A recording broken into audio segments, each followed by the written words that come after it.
lecture series. I want to say thank you guys for coming.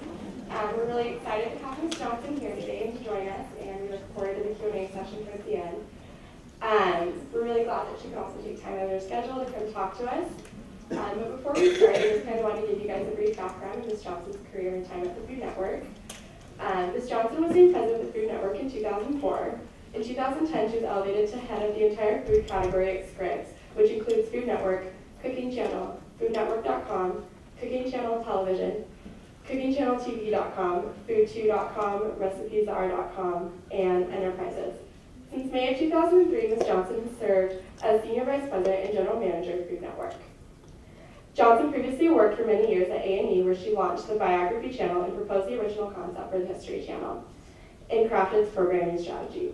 Prior to joining A&E, Johnson was program director for WABC-TV in New York, where she launched the first local and the national syndication Live with Regis and Kathy Lee.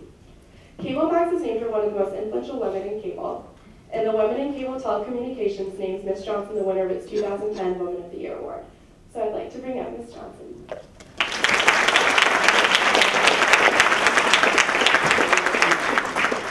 Thank you very much. It's a pleasure to be here. It's been many moons. So I thought I'd tell you just sort of a little bit about my career on the theory that when I was in this same place, the thing I was most interested in was how to get a job. So I thought I'd tell you how I got my jobs, and then talk a little bit about the Food Network, and then leave plenty of time for questions. So I was an English major in the College of Arts and Sciences at Northwestern. And suddenly I was graduating, and I did not really have a clue of what I wanted to do. And a lot of my friends were going to law school and whatnot, and I literally, I was panicking. I didn't know what to do. And then this is all true. It's not necessarily sort of complimentary to either me or to Medill. But someone told me that Medill had a one-year graduate program, and you could get a master's in only a year. And it was the only thing I heard of where you didn't have a minimum of 2 years. And I thought, well, a year, master's, don't have a clue what I want to do. That sounds sort of like a good idea. So I applied, and for whatever reason I got in. It was a shock to me, actually. So I did the one-year program, which I absolutely adored. I did not particularly enjoy my undergraduate major. It was okay, but it was a very sort of thoughtless choice. I like to read, ergo I'll be an English major. And I always sort of regretted that I was going to read anyway. So I should have majored in something that I wasn't going to do anyway, like, I don't know, history or sociology, what have you. I loved my experience at Medill. I loved being a journalism major. I have said it a billion times that it was tremendous training for the rest of my career. I think it made me a better person. I will, as I talk more, I will go into more depth on that. The program was fantastic. The people I met, the situations that I was forced to go into, learning how to write. There were some sort of remedial programs if you hadn't been an undergraduate in journalism that you had to take, writing for newspapers, for example. And I had written these, these English literature papers, which were very flowery and all subjective, and I just found it so refreshing and exhilarating to actually write about facts and to have to organize them in a way that someone could actually understand them. And I have found that ability useful my entire career, and you would be shocked at how few people can do it. Can actually organize thoughts on a piece of paper that is easy to read and the person can understand them. It's a competitive advantage to use biz school speak. I also briefly went to the business school. It's been a competitive advantage to me my whole career because, as I say, a shocking number of people can't do it. So that was fun. There was no frou-frou. It was all stuff you could get hold on. Most of the stuff you did right at the time, there was no like homework hanging over your head, at least when I was there.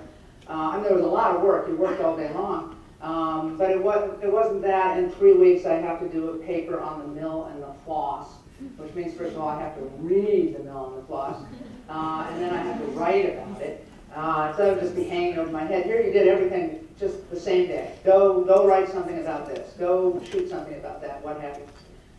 So I thought that was thrilling. My fellow students were all really smart, really ambitious people, so it was fun to be around them. And then on a personal note, I have always been, and am to this day, very shy. I don't mind speaking in front of people so much. But walking into a room and meeting a bunch of people I don't know, to this day, makes me nervous. As an English major, you are not required at all to do that, ever. In fact, it's somewhat dependent-upon. But in the journalism school, of course, you have to constantly do it, because you have to walk up to people you don't know and ask them questions about, whatever, the city sewer line or something. And that was great for me, because it kind of forced me to be more assertive than I would be normally. I did the Washington program, which was now called what would you guys call it now? Something Medill on the Hill. It was just called the Washington program. It was a lot of what I'm going to talk about is going to seem like such ancient history to you guys. It embarrasses me to go into it. There was no television then. I worked in radio. We filed radio stories. But that was the greatest thing ever, because you didn't have to carry anything around. You didn't even have to write anything. You just, carried this little microphone, or you plugged it into your telephone, and then you cut this little story together, and it would be on the air literally 10 minutes later. I reported for stations in Amarillo, Texas, and Fort Worth, Texas, which was the second best. There was a little competition in the broadcast division to what outlet you got signed up to. The very best one was a radio station in Chicago, and a guy named Joe Gary, a big, tall, good-looking guy, rugby player, he got that. But the second best one was Dallas, Fort Worth, and Amarillo, and I got that one, so I was excited about that. And I was talking to some of you guys earlier. It was just an absolutely thrilling program. It was very glamorous. You were surrounded by famous senators, some famous congressmen, I guess. You could walk up to anybody. Anybody would talk to you because you were press. Well, we worked in the National Press Club building. I don't know if it's still there. And you had all these famous journalists around you. You could, the National Press Club has these newsmaker luncheons like a couple times a week. You could poke your head in, you could see Golda Meir, you name it, all these famous people, all dead now, of course. It was just absolutely thrilling, and I loved it. So, I went to journalism school, but I knew that I did not want to be a journalist. And I just, something I never really wanted to do. But I wanted to work in television. And my plan going to journalism wasn't just to get the master's, though that was a plus. My plan, which seems so ridiculous in retrospect, was that because I wanted to work in television programming. God knows why. That's what I wanted to do.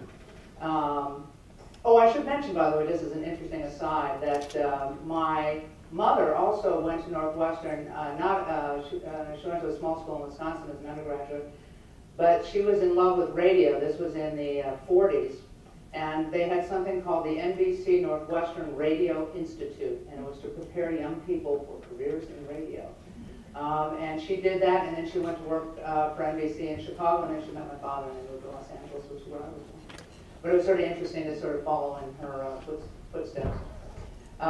So anyway, so I had this really bad plan. And my bad plan was I wanted to work in television programming, but I was very shy. And I didn't think I wanted to go to Los Angeles and fight with all those sort of Hollywood sharks. I didn't think I would be good at it. I wasn't aggressive enough, whatnot. And people had told me my whole life what a beautiful voice I had. And so I thought, oh, okay, well, I'll just be an on-camera television reporter. And then I'll move from there into programming, which, by the way, never, ever happens, nor will it ever happen. But that was my plan. Then it was in the Washington program that I think I heard my voice on tape for the first time doing these radio stories. And I thought, why has everyone been lying to me the whole time? Why are they being so cruel?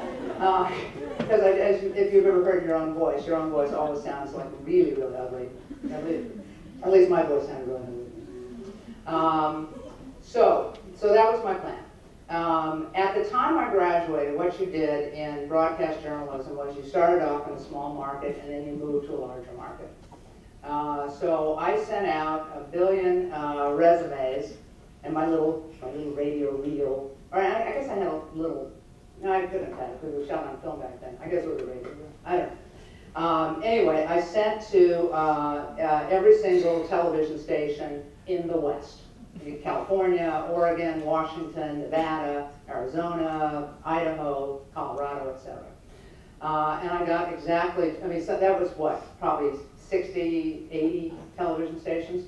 I got exactly 2 responses, Salem, Oregon, and Boise, Idaho. So I got in a car with my brother Bill, and we drove around to those 2 places, and a few more that by calling, I guess I got introduced. Reno, Nevada was one of them, I remember. And then a guy who was on the board crew of my sorority, Kappa Alpha Theta, I love Theta, by the way. I had a great, great experience there. Had gotten this job at this station in Tucson, Arizona, KGUN-TV. K-Gun, we've got Southern Arizona covered. Literally. You really can't do that anymore. But they had literally, the station IP was a 6-shooter poised on top of the Santa Catalina Mountains aiming at Tucson. K-Gun, we've got Southern Arizona covered. So there was an opening in the news department for a reporter, and this guy, Dave Howell, told me about it. So I called up and did the interview, met the anchor, the news director. It was between me and another woman, and they hired the other woman. So in the meantime, I'm living at home with my parents in Encino, California. And much to my shock, my parents started implying that they weren't really enjoying having me live there. And I was deeply offended. I had 3 younger brothers, so it was sort of fun living there, you know. They were still in high school and whatnot. And then the news director, I briefly worked there, but there was a underground newspaper, they were called in the day, was started. My mother read about it in the newspaper, and she said, you ought to go down there and get a job. So I went down there. They didn't have any paying jobs, but I did stories for this newspaper, and it was really, really fun doing it. Writing and seeing your byline in print was a thrill, even though it was kind of a giveaway newspaper.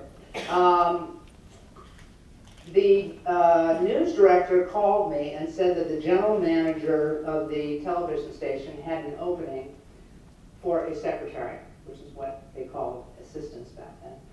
And did I want that job? And I was talking to my parents, and I said, come on, I've got this big, prestigious master's degree from the Medill School of Journalism. I certainly can't move to, first of all, to be a secretary at all was, sort of shameful. And to be a secretary in Tucson, Arizona, I mean, really, how low can you go? But my mother said, no, I think it's an excellent job. I think you should take it. Which was sort of like that, or, you got to move back. So I took it. As luck would have it, by the way, a recurring theme of my career is luck and drive, which I think are the 2 critical elements to a successful career. So the drive element is being willing to go to all these little places and try to get a job working on the little newspaper, etc. The luck thing was the board crew guy who turned me on to this job in Tucson, Arizona, and it so happened that my best friend from grade school and high school was going to the University of Arizona on the 6-year program, and so I had a place to live. So it's kind of like sort of had to do it. So I go, and I'm the secretary. I told everyone that I was, what did I say? I was like an executive assistant or an administrative assistant, because I thought it sounded better than secretary. So this guy, his name was George Wallace, not the George Wallace. Very nice guy. Played golf 2 afternoons a week, not 1, 2. Would leave at lunchtime and not come back. And so he barely worked at all. So there was almost nothing for me to do. And I just, you know, he got like 4 letters a week, something like that, 5 phone calls, and just sit at his desk, just incredibly bored. And I was talking to some guy once, a boyfriend of a girlfriend of mine, and who I was meeting for the first time. What are you doing? I said, well, I've got this new job. I'm a secretary, the administrative assistant at the ABC affiliate in Tucson, Arizona. And he said, oh, it's a new job. You must be working really hard. And I had an epiphany. And it doesn't sound like much of one, but it was a big to me. That, well, in fact, I wasn't working hard at all. I was just incredibly bored. And that maybe if I worked harder, it would be better. So I started volunteering to do things around the station, which was tiny. The whole station was, I think, like 70 people. Maybe not even that many. And that kind of everything. So I started volunteering in the promotion department to cut promos. And I suggested to the general manager that he ought to do editorials, which he didn't do. And so I wrote the editorials, and then he would read them. I had read in Variety about some television show that some station in Texas did called Talk Back to TV. And the general manager would come on and for a half-hour live would answer viewer questions about the television station, which were almost always wire-lit commercials, so that's. And so I said, why don't you do that, and I'll produce it. I look back on myself now and I think, God, I'm such an eager beaver. I don't remember being that way, but in retrospect, it kind of does sound that way. So I did that, and then I talked him into letting me do the news cut-ins to Good Morning America, which we didn't do. You don't have to do that if you're a television station. They run, the network runs something in case the station doesn't fill that in. And that's what we did. And I said, well, why don't we do that? I don't mind coming in early. And I thought that was how I was going to get on the air. So I did that for about a year, and I just hated it. I was nervous every single day. There were exactly 3 of us in the station at that time: the director, who also worked the board, the audio guy, and me. There wasn't even a camera person. The director would come out and move the camera in front of my little podium, nodding like this. I would put up, we had a little metallic a magnet board, where you put the sun here and the clouds here, and I take out the little numbers. And in Tucson, Arizona, you can imagine how much the weather changes. It was always the sun. And it was just whether it was 92 or 93. And I rewrote wire copy, but I get to work at, 6:30. And the reason I rewrote the wire copy, because Medill always said, you have to rewrite wire copy. And I'd sit there just really tired. I didn't like getting up that early in the morning, sort of glazed over, and I'd look at this AP copy, which we literally ripped off a teletype machine. And I tried to rewrite this, and I said, oh shit, I'm just going to read what he wrote here. This is perfectly good. So that made the experience a little better. But I discovered that I didn't really like being on air. The only thrill was every once in a while I get recognized in a restaurant or something, and that was cool. But the whole rest of it I didn't enjoy. So that was a very, very useful experience that, perhaps being a reporter was not really such a great idea. By that time, I had actually left being secretary, and I'd moved into the promotion department. I used to cut promos to promote the afternoon movie or the news or whatever it was. And I really, really enjoyed doing that. And so I went from secretary to assistant promotion director.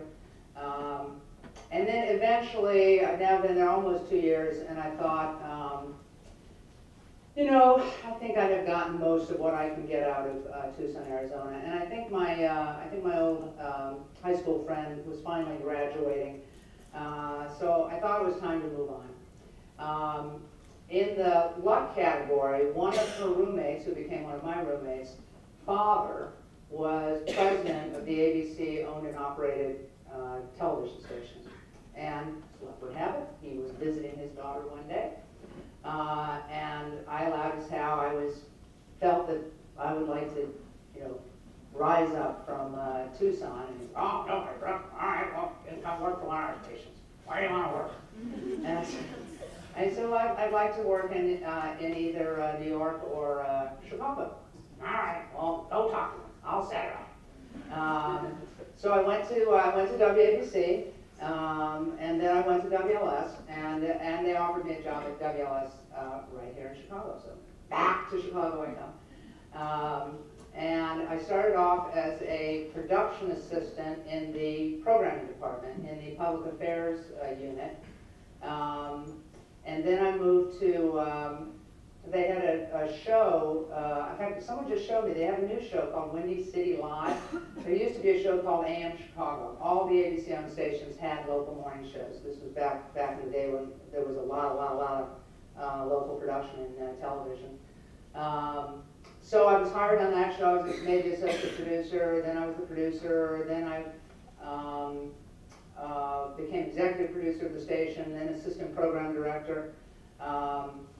And then there was an opening for program director in New York. I pitched the job, I got it. All along the way, doors are just opening. I was just lucky. The only unlucky thing was I left Chicago right before Oprah Winfrey came to WLS, and I could have been, I think, maybe the producer of the Oprah Winfrey show, which would have been a very, very sweet job. 25 years, not bad. But anyway, so I moved to New York as program director of WABC. My main job was to launch a morning show because they didn't have a very successful morning show, and the morning show in Chicago was fairly well regarded inside of the ABC system.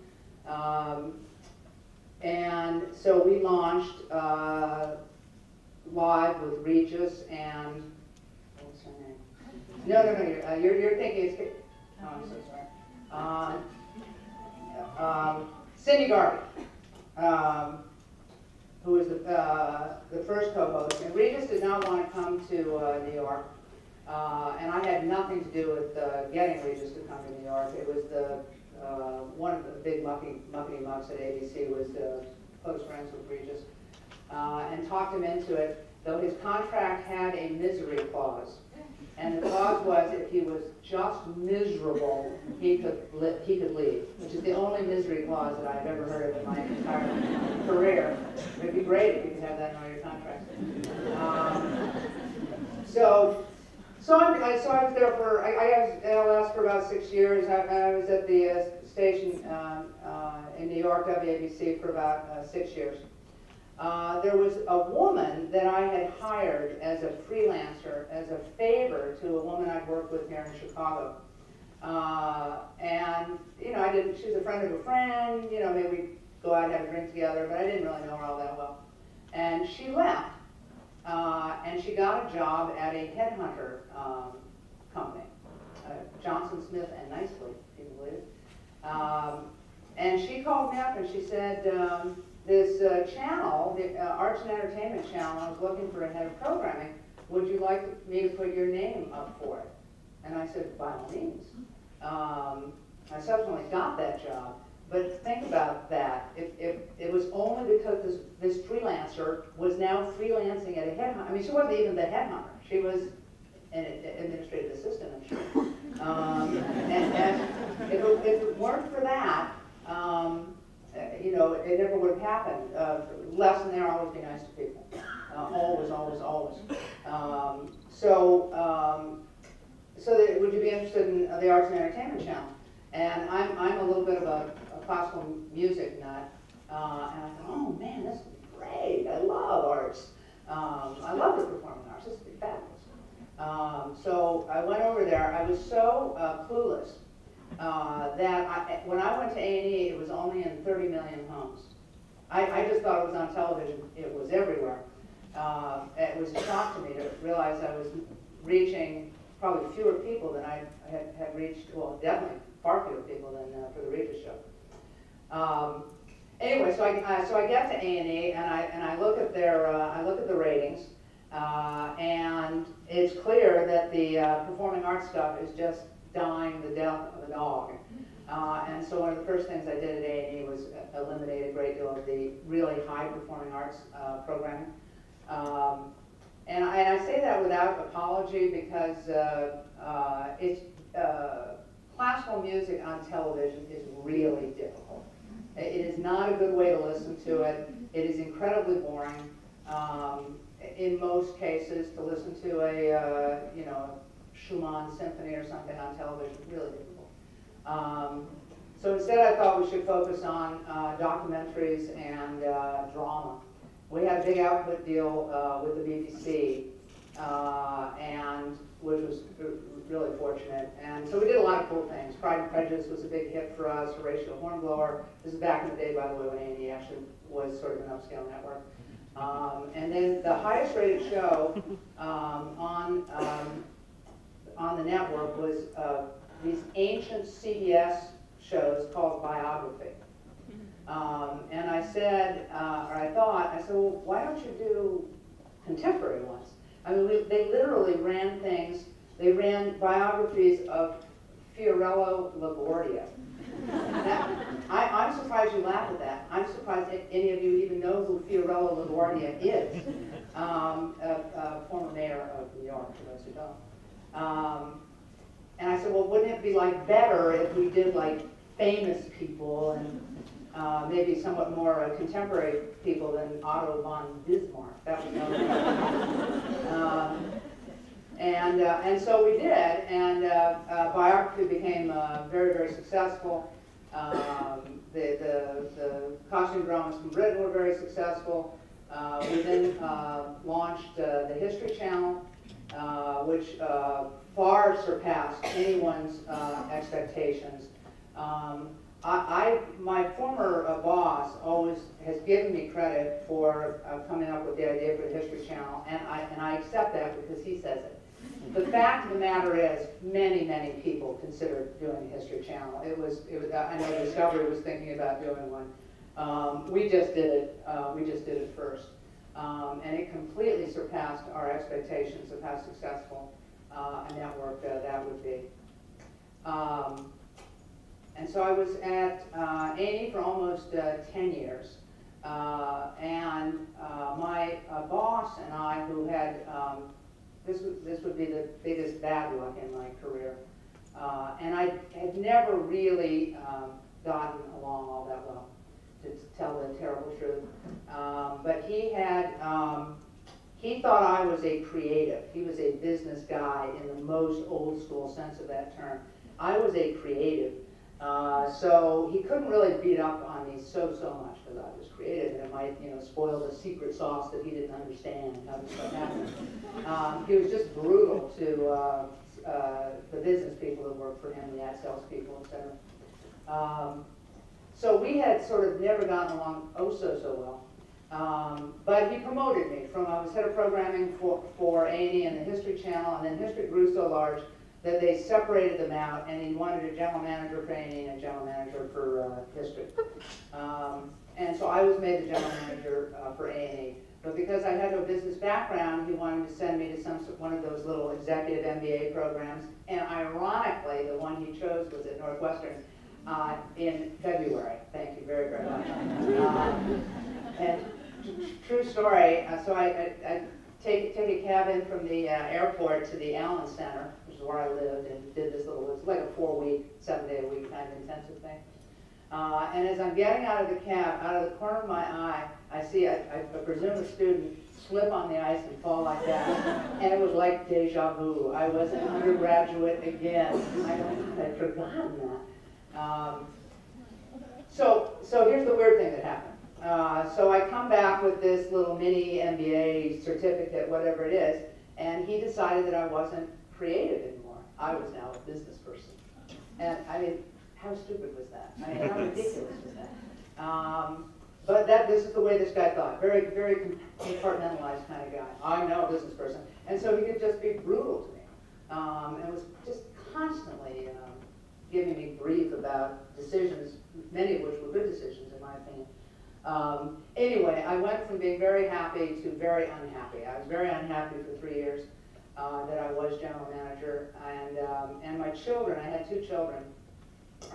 The one good thing about Annie is they were very, very good about kids. I didn't have to work. I didn't work brutally long hours or anything like that. And my kids were in middle school, just starting high school, and I felt just incredibly guilty that I sort of wasn't there for them, and plus I was miserable. So he and I agreed to disagree, and he gave me a 3-year non-compete, which is to say he paid me my full salary for 3 years as long as I didn't go to work for somebody else. I thought, wow, I'll take that. So I didn't work for 3 years.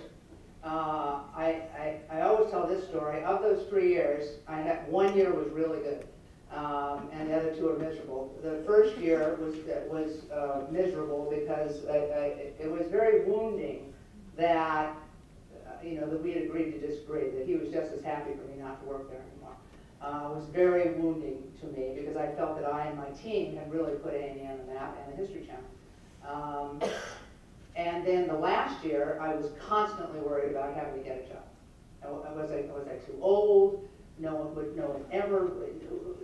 What were the odds that then, I don't know, I guess it was in my late 40s, no, early 50s, woman would get a job.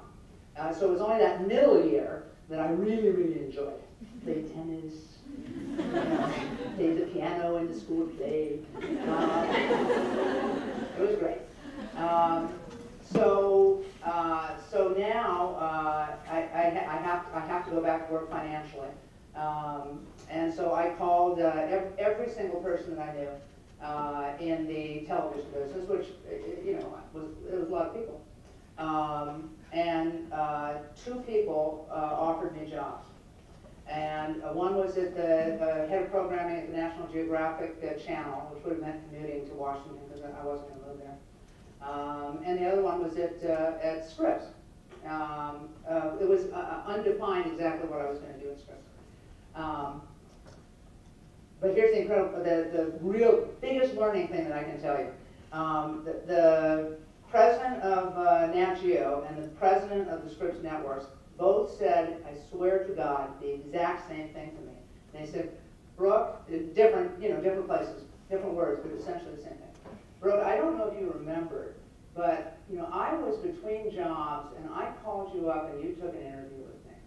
Brooke, I don't know if you remember, but I was in a new job trying to sell things for whatever, and you agreed to meet with me.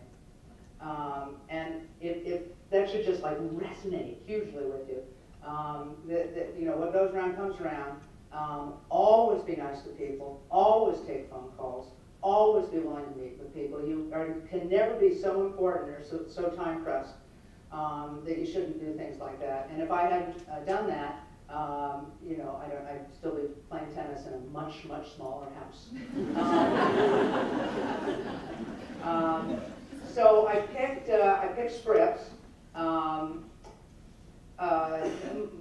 for a lot of reasons, but so I was hired as general manager, but I was really the head of programming was what I did. And I did that for about 4 months when the president of Scripps, of Food Network, told me that she was leaving the network. Oh, I forgot this part of the story, important part of the story. So the big guy has hired me, and he's hired me as a consultant. We're just going to find a job for you. And the only sort of available job was being head of new business, which was something I knew absolutely nothing about. And plus, well, and I really had no interest in either, but I'd love to work for the Food Network. There are no jobs in the Food Network. And then the president of the Food Network calls me up and says, Brooke, you're a consultant for us, right? And I said, yes, I am. And I did nothing, by the way. I mean, I had an office and did nothing. She said, well, I've got this programming problem. I've got this problem in my programming department. I'm thinking of reorganizing the department, and so here's what I'm thinking about doing. I said, Judy, stop right there. Consulting problem. hire me as head of programming. Oh, you can't be head of programming. You were a general manager. And I said, trust me on this, Judy. I didn't like being general manager. True. I said I was a bad general manager because my boss had told me that every day. You must be right? And I said, I'm a bad general manager. I don't want to be a general manager. I want to be head of programming again. Programming is what I love. And she had a real problem with it, but finally I talked her into it. But she did the sweetest thing. When she hired me, she said, so you start on this day, and this is how much money we're going to pay you. I said, great, fabulous. She said, do you want to know what your title is? I said, Mom, sure. What's my title? General manager. Oh, okay, great. So sweet, huh? So 4 months into it, she's the president. She announces that she's leaving. So I now have to explain to people that, well, actually, I wasn't such a bad general manager, and I would be more than happy to be president of the big And much to my shock, I have, all humility aside, been an excellent president of the Food Network. And it was really just bad chemistry with me and that boss, and I think mostly his fault, but maybe he might have his point of view on it. But if you're in a place that's respectful, non-bullying, non-political, you can be an excellent general manager. Anyway, that was like just incredible luck that Judy announced that she was leaving. I did at Food Network some of the things I did at A&E, which I would put under the rubric of stuff you can't see when you're inside, but easy to see from the outside. So, for example, at Food Network, the #1 show on Food Network was Iron Chef Japan. And Iron Chef, I don't know how many of you have seen it. It's a cooking competition. This one was literally in Japanese with a dubbed voiceover in English. Highest rated show. So I said, what, have you guys ever thought about doing an American version of our show?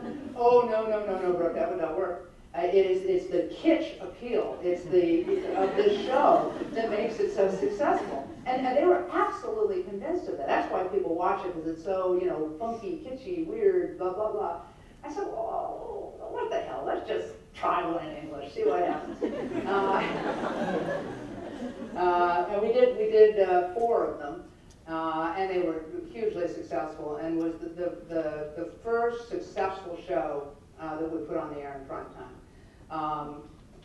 I always say this about my experience at Food Network. All of the key components for success were at Food Network when I got there. Rachel Ray was there, Bobby Flay was there, Alton Brown was there, Jolly DeLaurentis was there, Ina Garten was there. All that talent was in place when I got there. They were doing a tremendous job in daytime. The cooking shows were super popular. It was just in prime time they couldn't get arrested. And it was largely because they didn't realize that you can't run some of those cooking shows in prime time. They're just not compelling enough to be competitive in this kind of landscape. So we put Rachel Ray in prime time. We put Bobby Flay in prime time. And then, of course, subsequently, we've come up with a lot of new shows. We've been really successful. The thing I'm proudest of at Food Network is that almost all my direct reports, except for a new position that we added, are the same people that were there when I came there. When I was younger, I would not have had that much confidence. When I was younger, when I went to A&E, I got rid of some people that they were really, really bad people, and brought in people that I knew, people that I'd worked with before, because I didn't have enough self-confidence. At Food Network, first of all, these people were very good, but they just needed to be directed, have the culture work a little bit better. And they're all still there to this day. The general manager of Food Network used to be the vice president of programming. The general manager of Cooking Channel used to be head of marketing, etc. I have a tremendous team. I'm looking at the clock and I realize I've been talking for 40 minutes. So should we pretty much at the end of the story. So you want to do Q&A? Thank you, guys. Yeah, we just want to say thank you again, everyone, for joining us today. So don't be shy. We have a little bit of time here, so take advantage of it. Just to start off, though, I did want to ask, I know you talked a lot about jobs and how you went through your career. As someone now who's been in the position of hiring people, in internship season and job season, do you have any advice for the students here on what they can do to kind of stand out?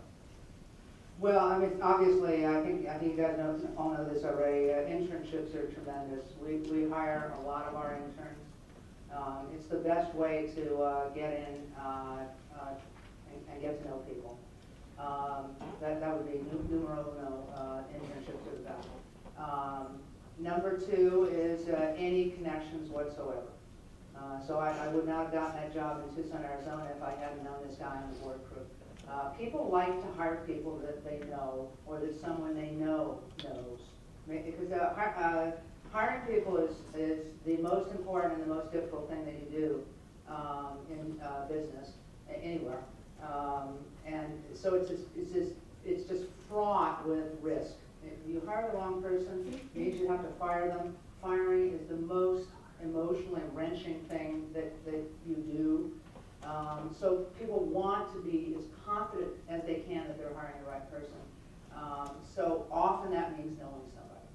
And my second job I wouldn't have gotten if I hadn't known the president of the home stations. You know, Amy, I got based on the interview because I didn't know anybody there. But so exploit any connection, no matter how you know, large or small. You know, board crew, president.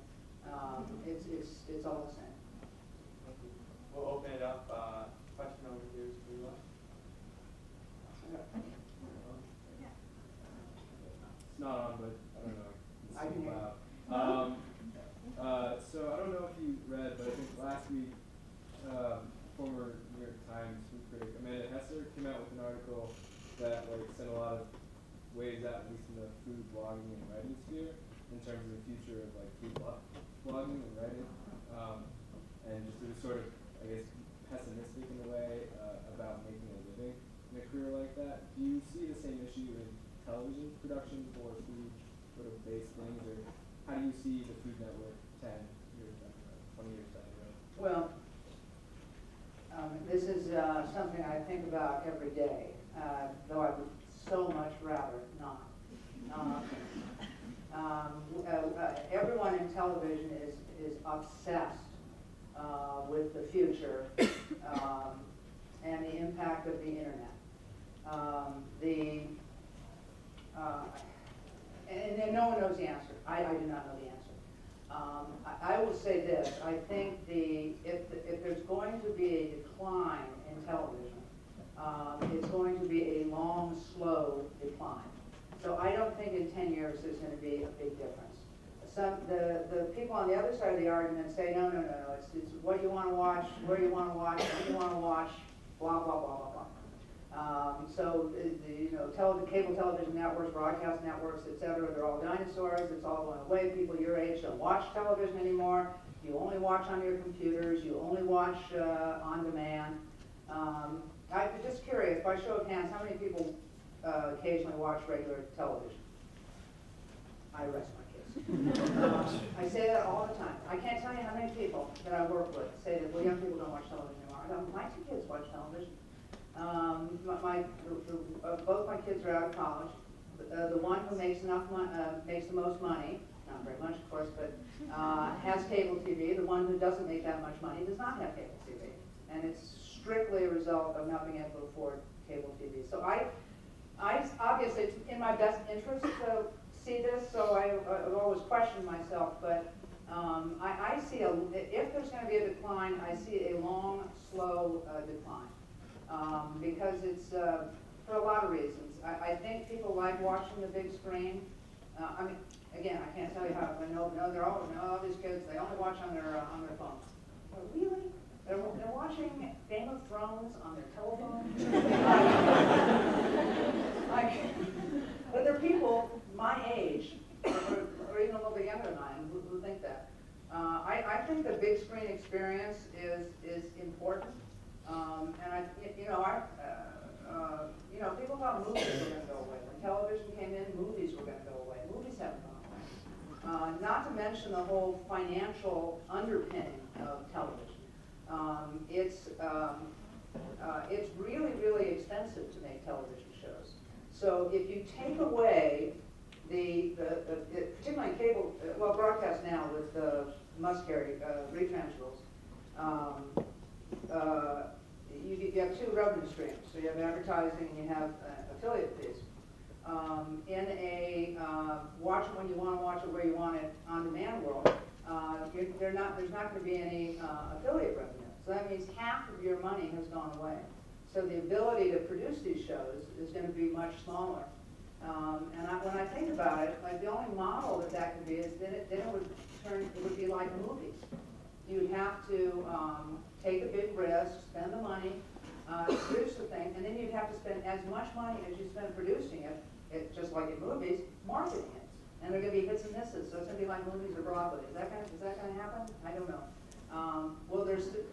But even if that happens, there'll still be a lot of jobs there. I didn't read the Amanda Hesser article. We, by the way, have a little rule that if we get a bad review in the New York Times, it means we're going to go through the roof ratings-wise. If we get a good review, not so good. The digital world is a very difficult world for me. The television is this cable television is this tremendously great business. Most cable networks have a 50% profit margin, just like the television stations used to. So it's just a license to print money, as they used to say. Digital is not that way. It's much harder to make money. We do about $50 million a year on our websites, and we do $600 million a year just in advertising, not counting affiliate fees on the television network. And of that $50 million we make, we probably spend close to $40 million, even a little bit more, to do it. So it's a smaller margin business. I have to come to the business person, that's my shop. And it's a flightier business. It's hard. People are sort of used to commercials on television. I think people just blank out ads on websites. Though I'm hopeful, jumping around here a little bit, I think one of the future for websites is figuring out a way to integrate ads in a more interesting, more attractive way. Just these pop-ups and all that stuff is just so irritating. So it's a difficult arena, but in part because I'm such a television person, and there's so many sirens calls. Oh, we have to do mobile, or we have to do this, or blah blah blah blah blah. It's very hard to get priorities straight. I sort of go back to, if you do stuff, this is in television, if you do shows that viewers want to watch, then you can find advertising. And I sort of like to think the same is true on websites. But it is a much harder business. You don't make nearly as much money. And so I think, to make a living as a blogger probably would be fairly difficult. Yeah? To piggyback on that, thank you. So you just drew correlations between cable TV today and network TV of yesteryear. So is there anything you see as being the cable TV of yesteryear, the new thing that maybe still is growing? Because you got into cable TV very early on. Right. What's the next big thing?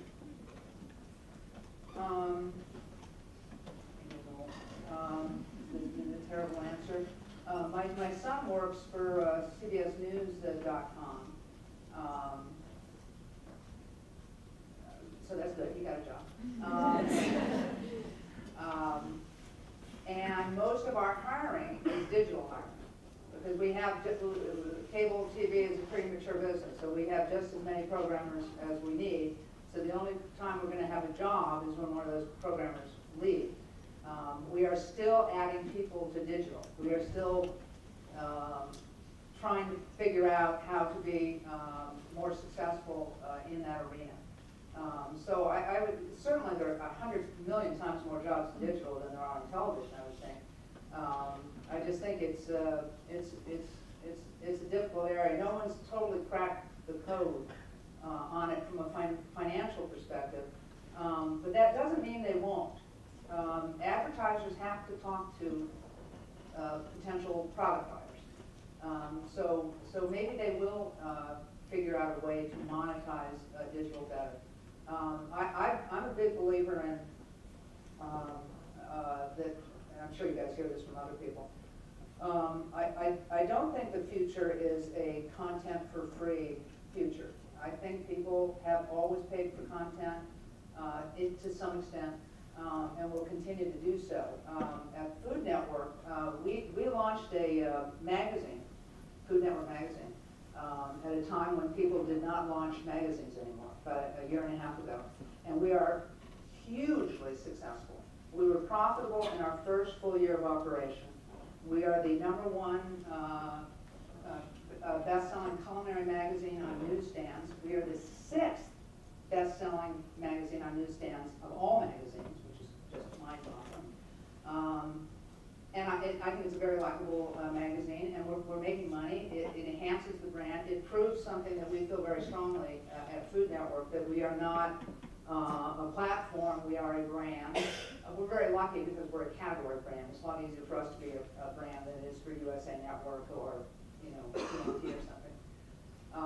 And we, even though I was complaining about digital, which our websites are huge, very popular. We sell books, da-da-da-da. So we're always looking for a place where we can send the brand to colonize afresh.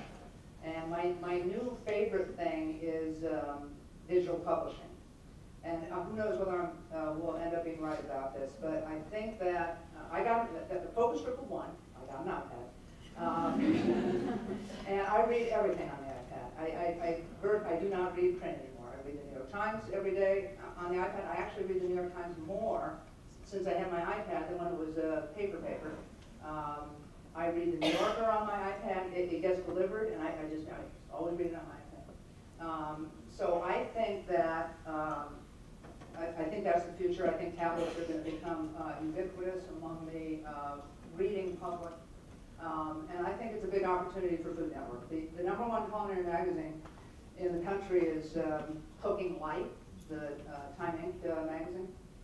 I don't see why Food Network Light, digitally delivered without all the expense and hassle of print, couldn't be the #1 magazine. There could be, so there are big opportunities like that, or Food Network Family, Food Network Kids, and then there are a zillion micro opportunities, gluten-free monthly, vegetarian weekly, Asian cooking, a zillion ideas.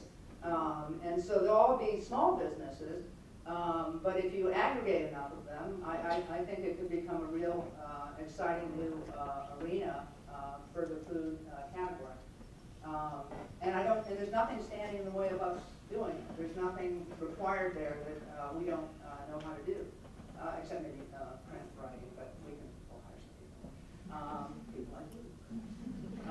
So I think that's really exciting. I think people have historically paid for magazines. I think they will continue to do that. These can become, and obviously there'll be video, there'll be sort of a hybrid of things, but I think the future there is very bright. Let's try going over here to our right, maybe to the back there.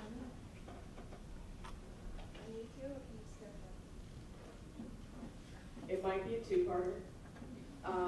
But I was wondering, how did you, because originally you said you were pretty shy, so how did you manage the creative side of what you were trying to accomplish with the new managerial parts that you were trying to do? I'm okay one-on-one. I just in large crowds of people make me nervous.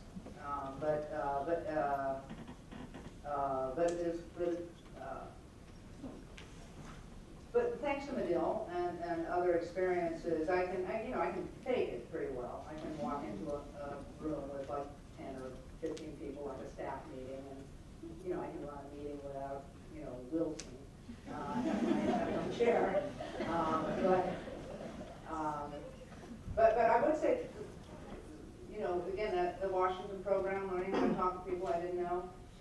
being forced to ask difficult questions to people I didn't know was really excellent training on how to do that. So does that answer the question? Sure. I was asking like about your ability as a leader to inspire your crew to go on to the next thing, to do the Iron Chef America and all that kind of stuff. Right. Well, I've been fortunate. I worked for one terrible boss, but I worked for the very good. The general manager at WABC was a very, very solid guy. Led by example was really important. Leading by example, number one thing.